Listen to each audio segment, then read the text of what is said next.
All right, so right now we're taking a look at game two of the Squonk versus Bigfoot playtest match that I had on Friday.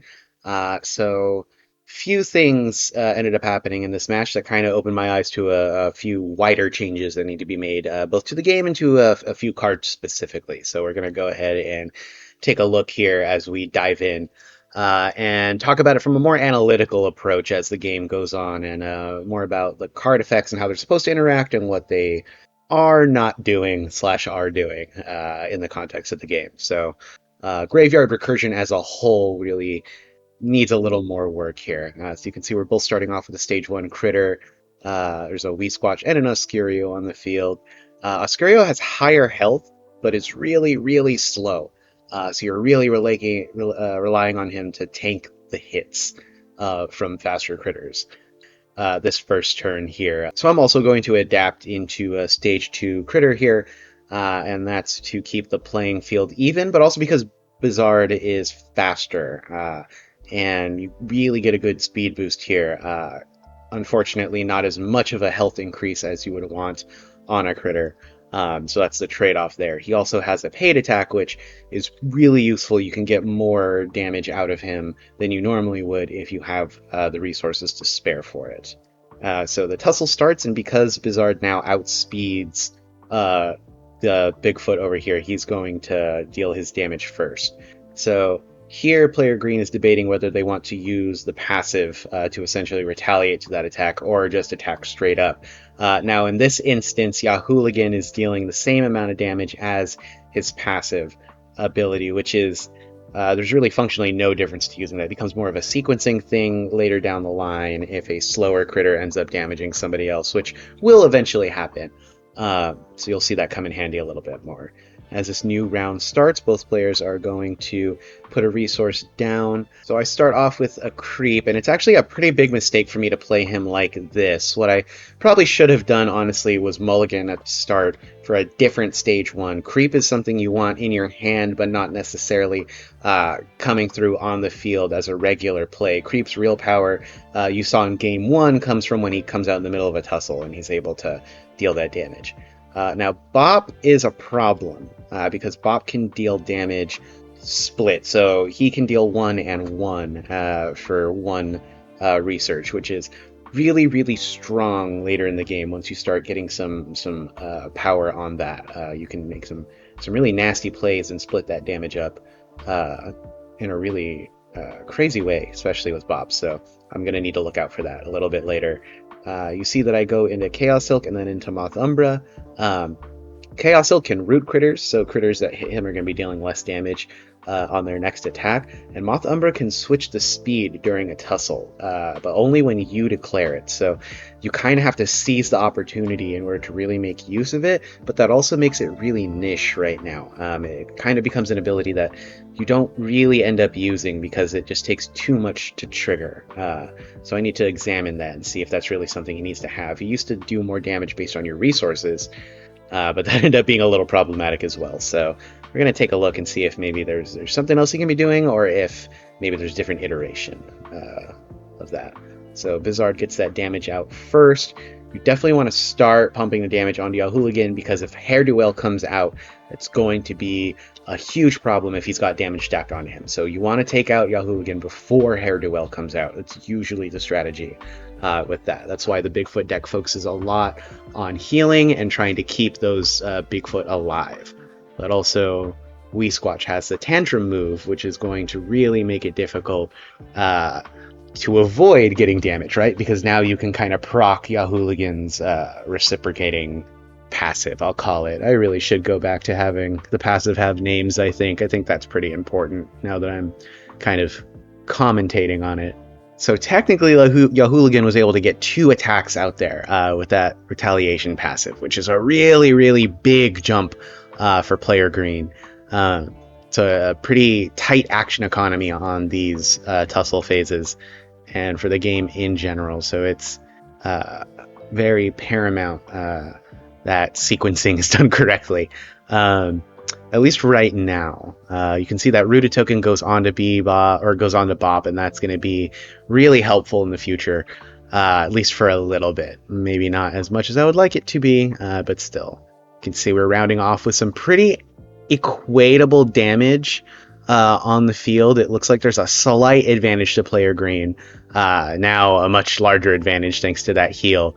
And we're in a really bad spot if Hair-to-Well comes out, because Hair-to-Well is going to be dealing at least 5 damage with their attack, and that's a huge jump in what the firepower on the board currently looks like. With this new round, we're going to see a few more mistakes on my end, but mostly you're really going to see the Bigfoot deck kind of hit its stride.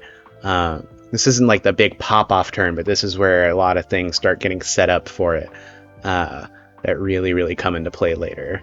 So I'm starting off with some card draw, trying to get some things in the discard, because I do have some cards that care about that, but you'll see not quite enough, and they don't care about it in a way that is truly beneficial to what the deck is trying to do. So that's something I need to also start examining here. So I'm getting rid of critters from my hand, and I have this Curiosikill here, but in order to make use of it, I need to adapt it and also have a tussle happen in this turn. So now that Bebop is out, we have a much bigger problem, because we have a very fast critter to compete with our Curiosikill. So now we don't really have the advantage because we tie at this point. So, or at least we will tie. So when that tie happens, it's going to really take away any advantage I could have had. And I think this right here was my biggest error. I think I didn't need to do this. I was already set up and I got greedy. I wanted more resources and I wanted the ability to use one of their attacks, but you'll see that sequencing just completely gets bungled during the tussle, and I definitely have a hard time coming back there. So Malthumbra does go first, which I think is an advantage, but you'll see very quickly that this turns around for the worst. Yeah, and you'll see that retaliation really hurts me here. Malthumbra has 11 health, so he's not crazy frail, but he's already in a really rough spot. So 6, another 5 is going to just ruin me, and you'll see that damage actually kind of does show up on the board here. And that dealing 1 damage through Weesquatch's ability is what gives me the notion that I have made the incorrect choice. Had I not used that damage to gain resources earlier, I would not be in the position I am right now. I think this actually was the turning point of the game itself. Yeah, and you'll see that just completely obliterates Malthumbra. I got rid of pretty much any advantage I had in exactly 1 turn because of a really bad misplay on my part, but also something to do with how the cards are interacting with each other. I do get that damage boost on Curiosikill because Critter's entered my discard pile, but as you can see, I didn't need to play Ontological Shock for that to happen. It happened because of what I did to Malthumbra. I didn't need to do that to Malthumbra because I had already done the Ontological Shock. So it's just a series of really bad plays on my part here. Is the game dev curse. If you made the game, you have to be really bad at it. That is a law that I did not make. I do have to follow it, though.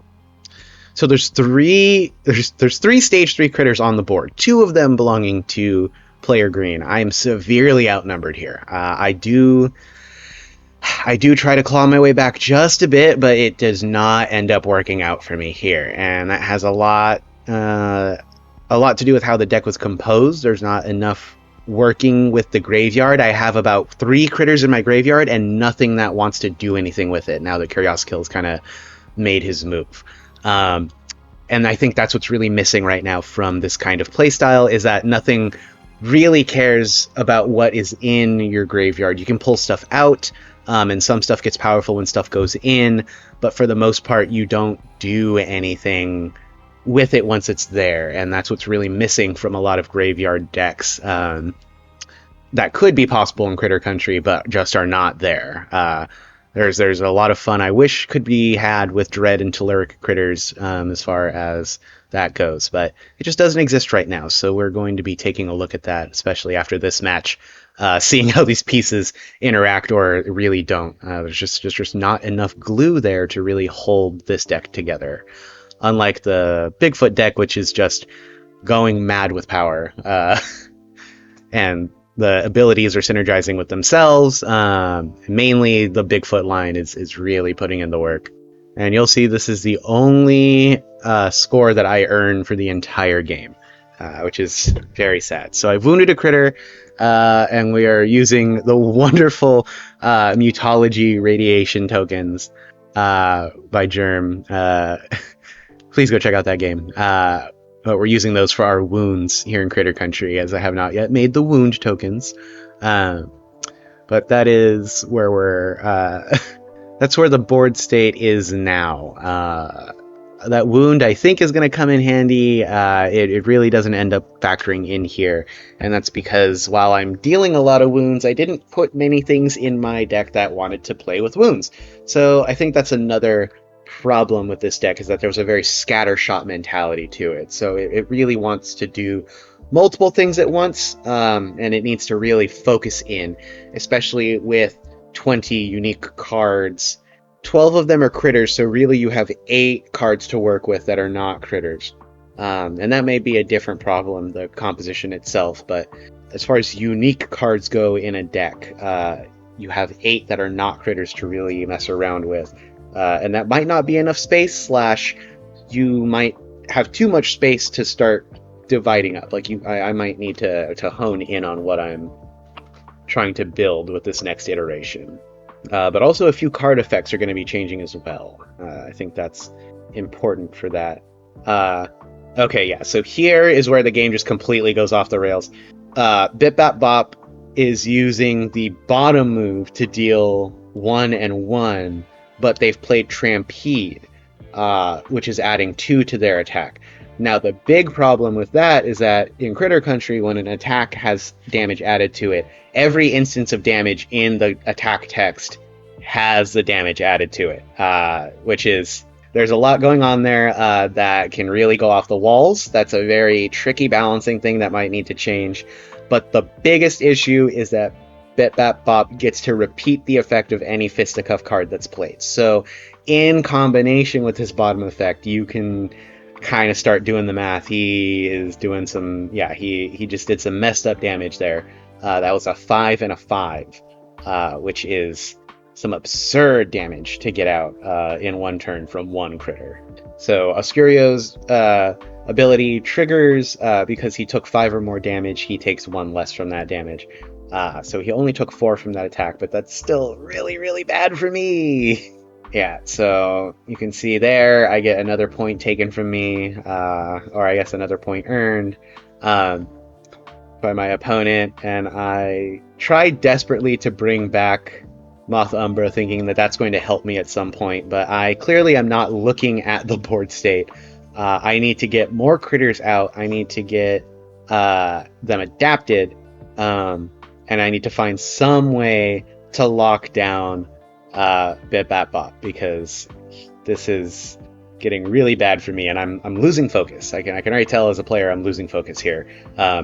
In terms of my strategy, I am trying to pivot, but I've tried to pivot twice already, so there's just no there's no ground for me to stand on, and that's entirely my fault. I'm playing Spleef, and I just kind of went in a circle around myself.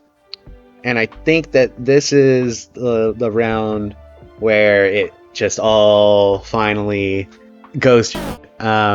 This actually ruins me. So I put Moth Umbra out, which then means that every critter that is slower than Curiosikill gets to go first. So I actually sealed my fate by playing Moth Umbra in more ways than one.